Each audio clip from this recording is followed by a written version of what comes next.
আজকে আমি আপনাদের 1936 সালের একটা ঘটনা বলবো। আমি এবং আমার বন্ধু ইন্ডিয়াতে তাজমহল দেখার জন্য ঘুরতে যাব। তো আমরা ঘুরতে গেলাম সেইখানে ঘুরতে ঘুরতে আমার বন্ধুর একটা মেয়েকে পছন্দ হয়ে গেল। তো বন্ধু বলল, বন্ধু এই মেয়েটাকে আমার অনেক বেশি পছন্দ হয়ে গেছে, আমি হয়তো ওকে ছাড়া অন্য কোনো মেয়েকে বিয়ে করতে পারবো না। তখন আমি বন্ধুকে বললাম, তাহলে কি করা যায়? তখন বন্ধু এবং আমি মিলে সেই মেয়ের বাবার কাছে বিয়ের প্রস্তাব নিয়ে গেলাম। তখন খোঁজ খবর নিয়ে জানলাম মেয়ের বাবা হিন্দু, তো আমরা মুসলিম। তখন আমার বন্ধু বলল, তো হিন্দু মেয়েকে কি বিয়ে করা যায় না?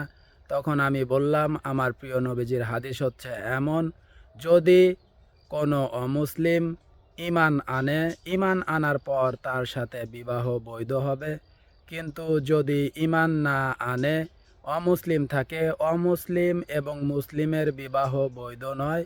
প্রথমে ইমান আনতে হবে, তারপরে বিবাহ বৈধ হবে। তখন আমার বন্ধু বলল, তাহলে কি তারা এই কাজ করবে? তখন আমরা তাদের প্রস্তাব দিলাম যে আপনারা কি ইমান আনবেন, আপনারা কি মুসলিম হবেন?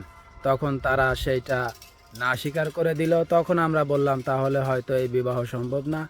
আমার বন্ধু এক বুক ভরা কষ্ট নিয়ে বাড়িতে ফিরল এবং রাস্তায় খালি আফসোস করলো। তখন আমি বললাম, দেখ, এটা আফসোস করার কোনো বিষয় নয়, এটা ইমানের বিষয়, এইটা অনেক গুরুত্বপূর্ণ বিষয়।